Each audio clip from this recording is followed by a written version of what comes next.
Hey everyone, thank y'all for joining us for our Beef Brunch news update for Tuesday, March 19th. It is great to be back with y'all. Lee and I both thoroughly enjoyed being able to travel with the Farm Bureau Livestock Committee 2 weeks ago, and that's why we were out on that news update. But so glad that we had Tripp and Brittany covering for us. Before we officially kick it off, or before I pass the baton, I want to make a comment that this past Saturday we had the Spring Acadiana Beef and Forage Field Day at the Iberia Research Station, and really want to commend all the agents that helped put that together. It was a fantastic event, and thank you to all the producers that were able to come out for that. Had some heavy rains on Friday before that kicked off, but Saturday ended up having beautiful weather, and we're able to have that event all day on Saturday. So with that, Brittany, I'll go ahead and turn it over to you.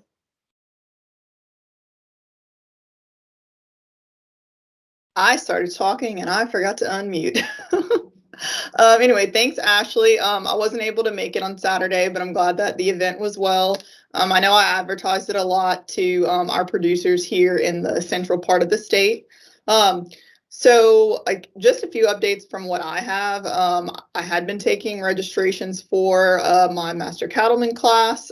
So we did end up getting enough registrations to be able to do that. So we will be starting that class on April 11th here in Opelousas at our Farm Bureau office. And those of you that have signed up, that you may be seeing this, I will be reaching out soon with some more details for y'all for that as well. Everyone I've talked to so far was really excited. I've even got at least one person that's taken it before that some people just love taking it again. So I'm so really looking forward to that and hosting that as well. Some of the things that I've done recently or that I've been seeing, I guess, in the field, I made some visits last week up to Avoyelles Parish, which is another one of the parishes that I cover. Saw, a lot of pastures, a lot of buttercups that we are seeing, which again, we had that issue. I believe Tripp and Vince and I talked a little bit about that last week. I also got a call today with some bloat, and I believe Tripp, you may have mentioned that to me before as well. Just if anybody, has seen that, just, you want to make sure that you are careful when you're moving your cattle to a pasture that has clover, and make sure that they are, acclimated to that, so you don't have to deal with problems with bloat and things like that. We're also getting winding down with our private pesticide applicator recertifications.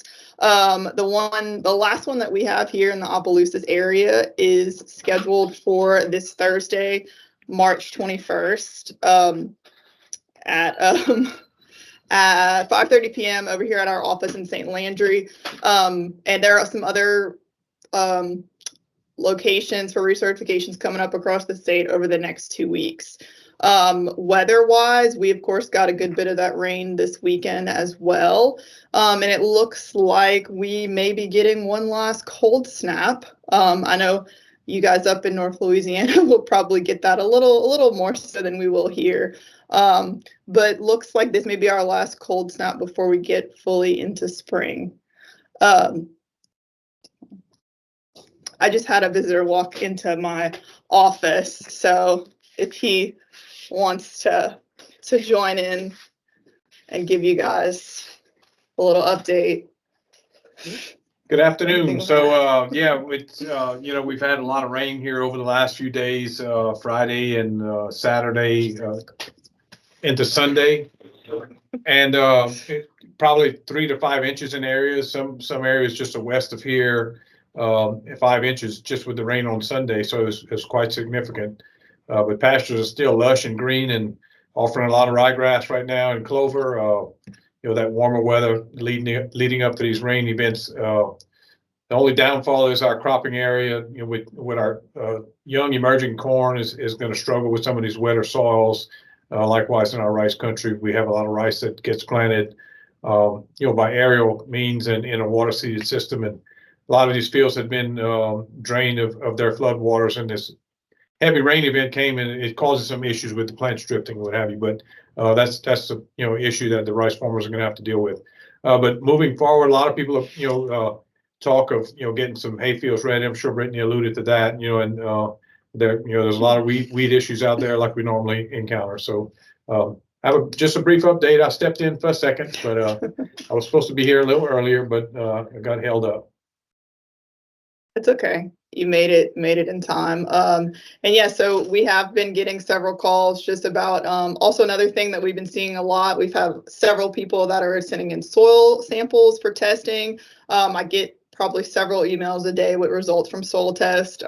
So if you have not tested your soil in preparation for your, warm season grasses and grazing and hay production, make sure you get that done. Sorry, I kept laughing and Vince kept disappearing. Oh, it's good. All right. I think that's all we got over here. Thanks, guys. These backgrounds, virtual backgrounds, are fantastic until you're not directly in front of the camera. So Vince, I'm glad you were able to sneak in with us today. Lee is on the road, so if you're watching the video, you probably can't see him, but he's headed over to our Master Cattleman class tonight in DeSoto Parish. So we're going to let Lee do his update next.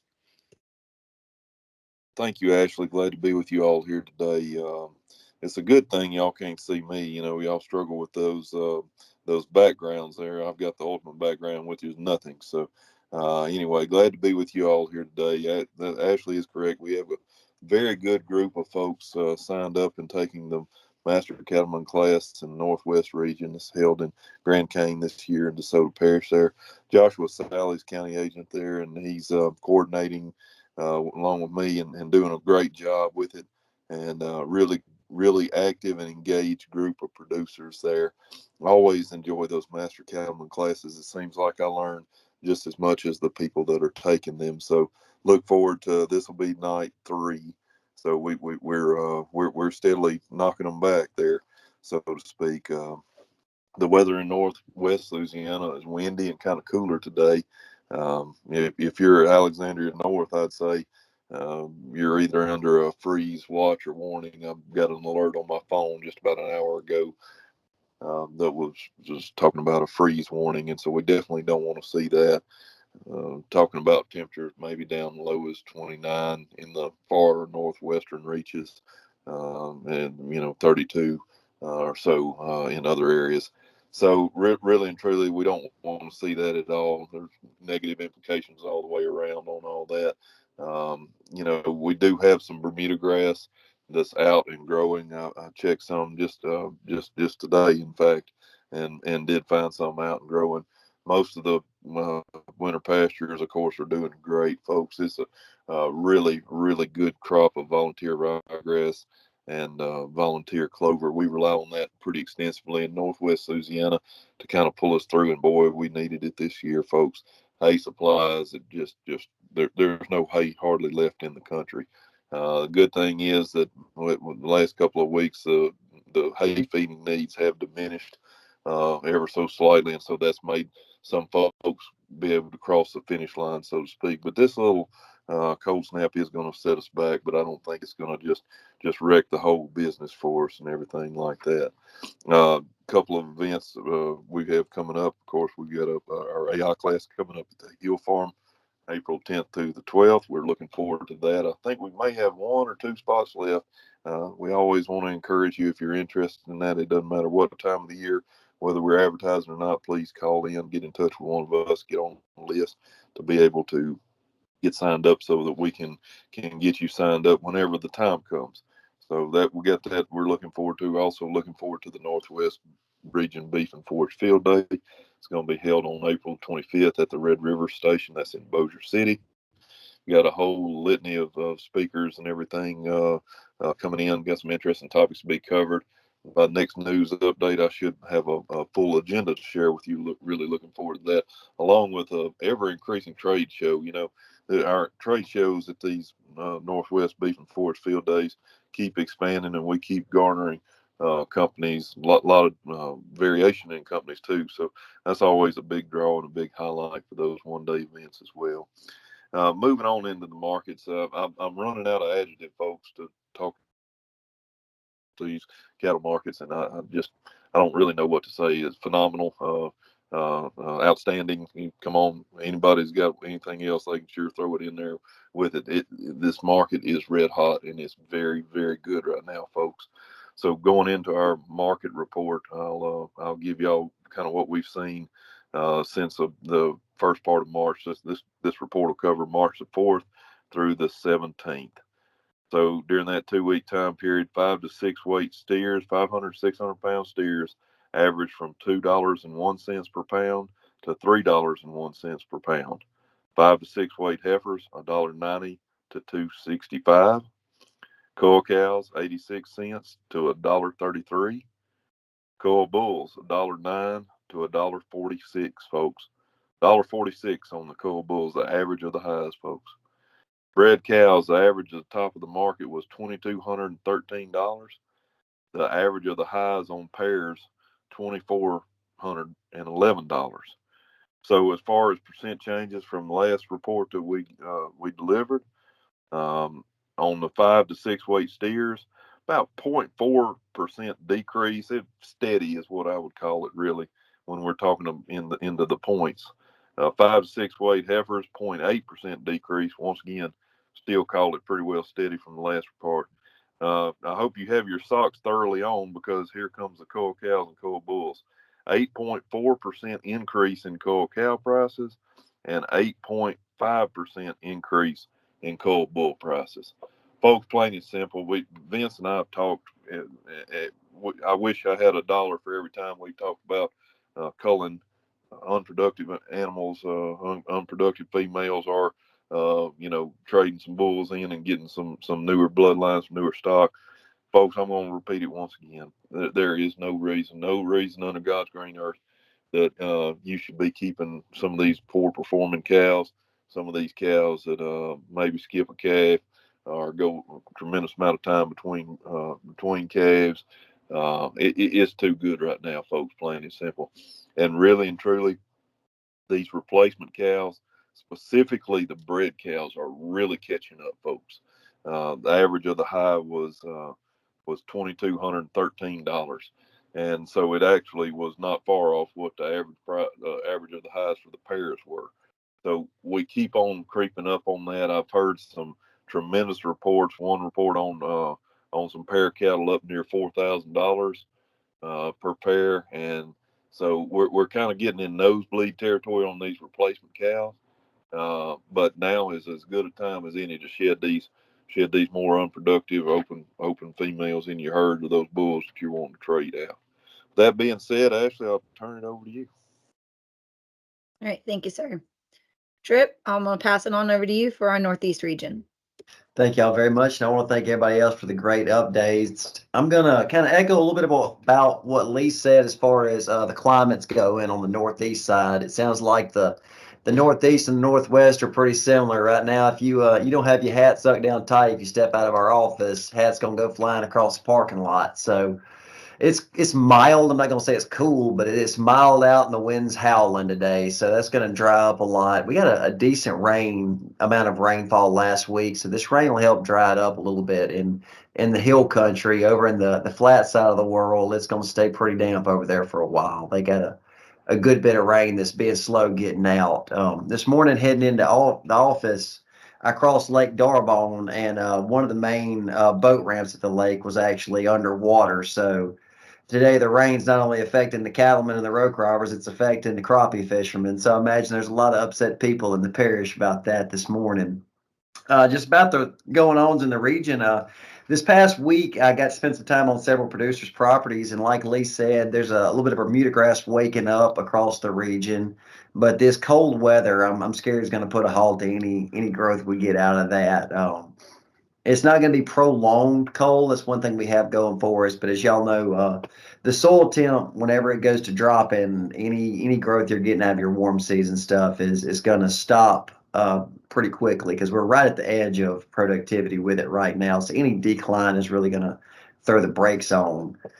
Some of the guys I was visiting with on my rounds this past couple weeks, hay and haylage was the big conversations. Our haylage and baleage guys, they're pretty quickly looking at getting kicked off. It's not far down the road that those boys are going to be making rounds, laying some material down. And our hay guys, if we get some good weather in May, they're not looking at being far either. So I want to encourage you that look at the calendar and think about it. It's not too far that you need to be thinking about getting on the ball with that. So start working through your equipment. It's a lot easier to fix a problem now whenever you got time on your hands and whenever you're wanting to fire up the cutter and get something picked up and you realize you got a bearing out on a piece of equipment. It's going to be time getting it in and getting it replaced. So now's a pretty good time to be working through some of your equipment. It's worth sacrificing a day to check through all that. Just a little bit of programming notes. I've got a bee quality assurance course coming up. It's going to be hosted at the Scott Center in Winnsboro, and it's going to be held on April 29th from 6 to 9. We're going to have a meal sponsored by Winnsboro State Bank. The BQA program, people statewide are very familiar with it. It's something that our producers have been taking advantage of for quite some time. It's a chance to kind of come in and learn about some of our industry standards and as cattlemen, the expectations that we're to uphold. And there's some really good information on biosecurity, transportation, emergency planning. It covers a lot of ground, but it's a fairly quick event. And it's a good thing for producers to consider spending an afternoon getting their BQA certification taken care of. And also, if you had been certified through a Master Cattleman program, you can come to this and get your recertification and be up to date on it. You expected to have continuing credit on your BQA certification every 3 years to remain current with it. So this would satisfy that need as well. Lee was talking about replacements a moment ago.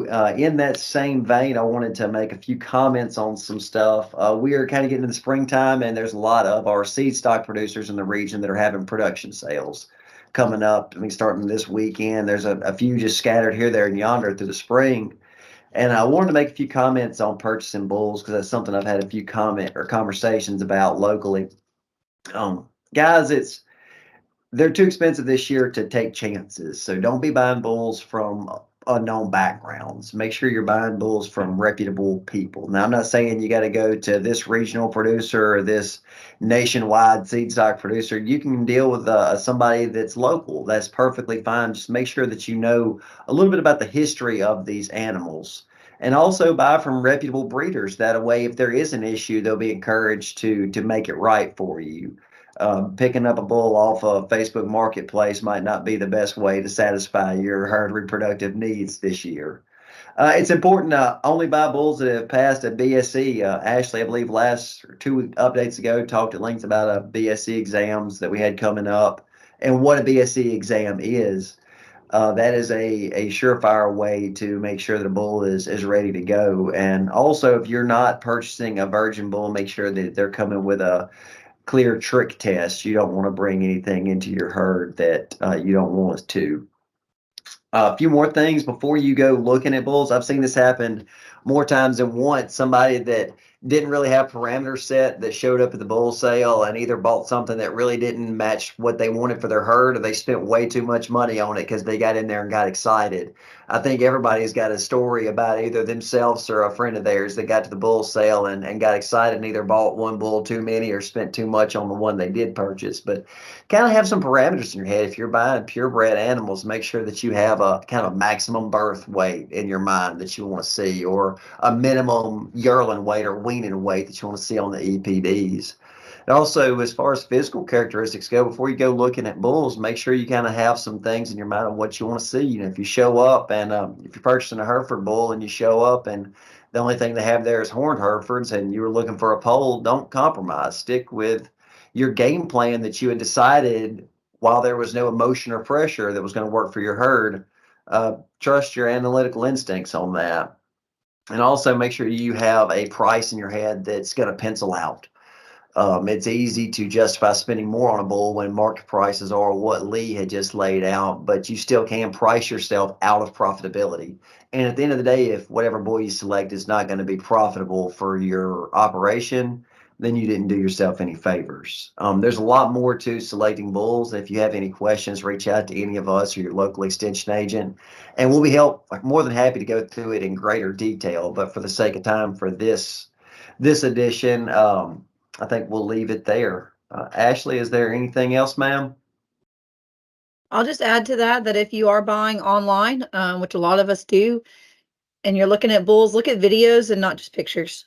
So always ask for a video. It doesn't hurt to ask for a video of that bull on the move, getting different angles of it as well. So I know a lot of times people want to see a bull and they'll travel to go pick it up, or people will group buy, several producers buy from one breeder and have those bulls shipped. So don't hesitate to ask for a video or extra pictures if you would like to see those. But other than that, Tripp, I think that was wonderful points made there. Just really the only thing that I have to add is, and I mentioned it before, but there is another BQA certification occurring in Raceland on April 10th. So that information's in the video and podcast descriptions. You can contact Randi Lynn to get with her for RSVP for meal counts. So her email's there. Again, Tripp's BQA certification is April 29th, and his email is listed as well. And as Lee mentioned, our Northwest Beef and Forage Field Day will be on Thursday, April 25th over at the Red River Research Station, and he'll get more information to you in a couple of weeks for that. Tripp, did you have anything else to add in? Yeah, if y'all don't mind, please RSVP for the BQA event by April 15th. That is for the one in Winnsboro. Please RSVP for meals by April 15th. Perfect. Thank you, sir. And with that, I know Brittany and Lee both had to jump off. They had some other obligations to run to, but again, we say it all the time. If you have any questions, anything else that you would like us to cover in these news updates, please reach out to any of us, and we'll see you again in just a couple of weeks.